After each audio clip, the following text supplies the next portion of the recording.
అలా మాకు శివాలయాలకు వెళ్ళే వీలు లేదు అన్న హ్మ్. వాళ్ళ ఇంట్లోనే హ్మ్. చిన్న శివలింగం ఉంటుంది కదా, హ్మ్. అవును. చిన్న శివలింగంతో హ్మ్. చక్కగా కూడా పంచామృత అభిషేకము, హ్మ్. పంచామృత అభిషేకము. హ్మ్. అందులో అందరూ కొంతమంది ఏం చేస్తారు, పాలు, పెరుగు, నెయ్యి, తేనె అవును. ఏసి అన్నీ చేస్తారు. అలా కలిపేస్తారు. చేయకూడదు హ్మ్. ఈశ్వరుడికి. ఓకే. ఈశ్వరుడికి హ్మ్. సపరేట్‌గా హ్మ్. పాలకు పాలు, ఆ! తర్వాత పెరుగు, హ్మ్. తేనెకి తేనె, పంచదారకి పంచదార దేనిదని సెపరేట్ బోయాలి. సెపరేట్‌గా పోయాలి. అన్నీ హ్మ్. కలిపి మాత్రం హ్మ్. పోసి ఈ అభిషేకం చేయకూడదు ఆ ఓకే. రోజు. హ్మ్.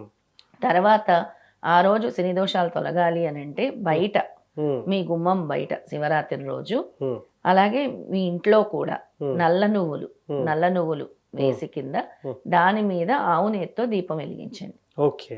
నల్ల నువ్వులు ఈడబెట్టి ఆ! దాని మీద గుమ్మం బయట హ్మ్. నల్ల నువ్వులు పోసి అటు ఇటు గుమ్మానికి హ్మ్. దాని మీద దీపం పెట్టి మట్టి, ఓకే. మట్టి ప్రమిద పెట్టి హ్మ్. అందులో ఆవు నెయ్యి పోసి హ్మ్. దీపం వెలిగించండి. హ్మ్. అలాగే